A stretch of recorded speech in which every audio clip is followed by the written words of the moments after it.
Welcome to Manchester United News Update.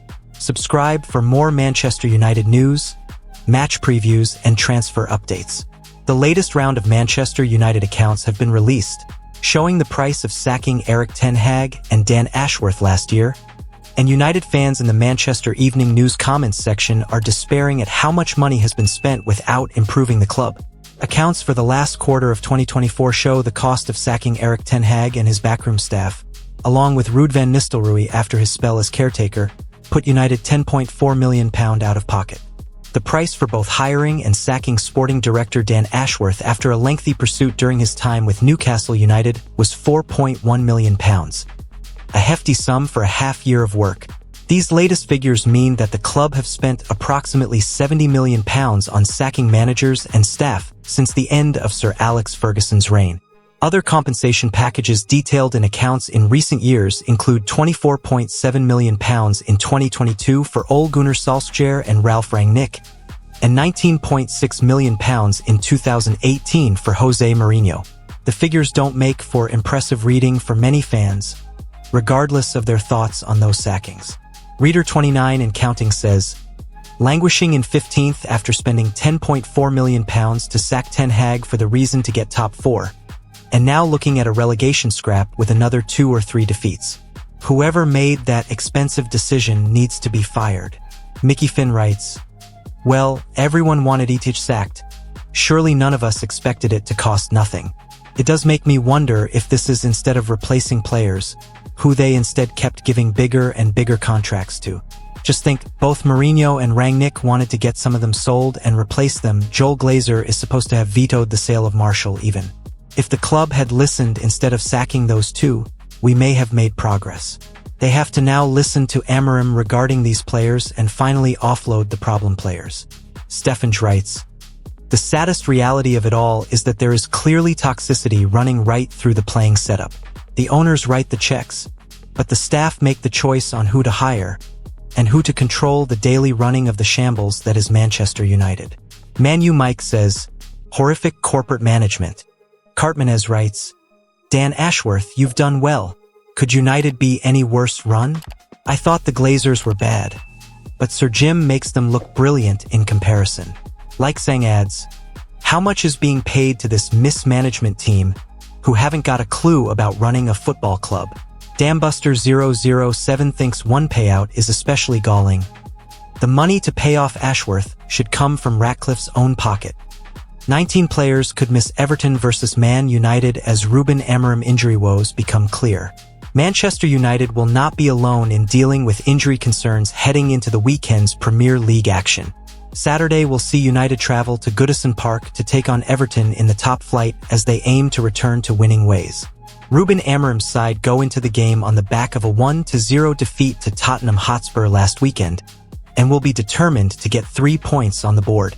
United are currently in 15th place in the table, with Amorim being forced to deal with several injury and fitness concerns since replacing Erik Ten Hag as manager back in November. A number of key players missed United's defeat to Spurs on Sunday, and that looks set to continue this weekend against Everton. Lisandro Martinez, Kabi Mainoo, Amad Diallo, Luke Shaw, Mason Mount, Johnny Evans and Altay Bayender are all unavailable with injuries. In Mainoo's case, the midfielder picked up an injury in training last week in the build-up to the clash against Tottenham and is expected to be sidelined for a few weeks. United will have hope that Lenny Yoro and Christian Eriksen will both return to the matchday squad after missing the defeat at Tottenham through illness. Manuel Ugarte and Toby Collier may also return after being absent from the trip to North London last week with Knox. In Everton's case, they are also set to be without several players due to injury. Dominic Calvert-Lewin, Iliman Ndiaye, Seamus Coleman, Oral Mangala, Dwight McNeil, Armando Broja and Youssef Chermatai are all expected to be sidelined for the clash at Goodison. The Toffees may also be without right-back Nathan Patterson, although the defender is yet to be officially ruled out of the clash against United. Everton claimed a 2-1 win over Crystal Palace in their last match and are 1 point ahead of United in the Premier League table. Tottenham re-signed Man Utd target and iconic England hotshot in free transfers. Tottenham and Ange Postecoglou could be proactive in the transfer market even before the summer window opens on June 12. Spurs' January transfer window had its ups and downs.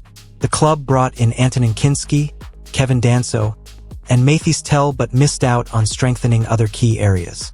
Since the window shut, they have won both of their Premier League games but have also been knocked out of the FA Cup and the Carabao Cup. Postecoglou is still very much under pressure and hasn't been helped by a relentless injury crisis this season. If the Australian gets through the next few months unscathed, however, this summer offers a golden opportunity to strengthen, particularly in free agency.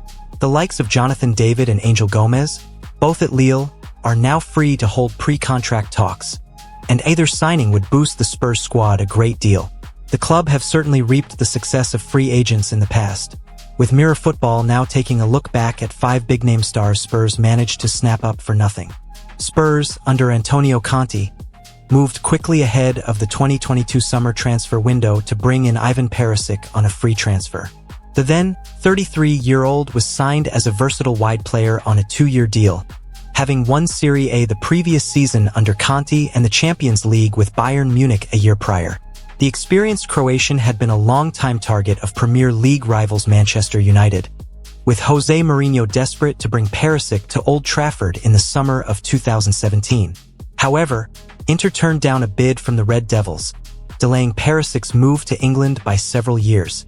Perisic played a crucial role in his first season with Tottenham, making 44 appearances before suffering an ACL injury in his second season, which led to a loan move for the remainder of the 2023-24 campaign with Hajduk Split in his home country.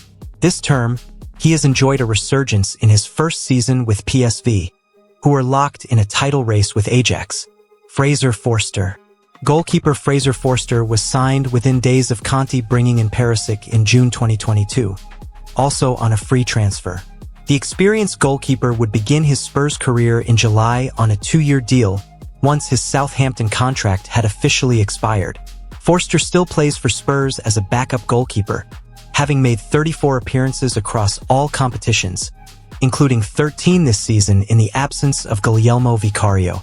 Teddy Sheringham. Tottenham agreed in May 2001 to re-sign legendary striker Teddy Sheringham after his successful 4-year spell with United, where he won the treble. Sheringham had previously spent 5 years at White Hart Lane from 1992, scoring 76 goals in 166 league games before his £3.5 million transfer to Old Trafford. Then Spurs manager Glenn Hoddle was a big admirer, having regularly selected him for the England national team, which played an important role in reaching.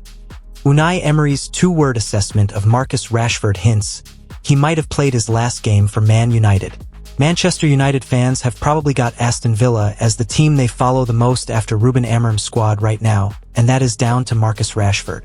Marcus Rashford joined Aston Villa on loan until the end of the season after an anticlimactic transfer window that saw him linked with what felt like every elite club on earth.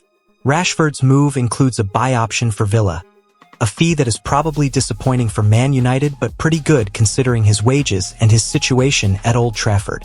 Now, after his latest performance for Villa versus Liverpool, the Villa manager's 2-word assessment of Rashford hints that he might have played his last game for Man Utd.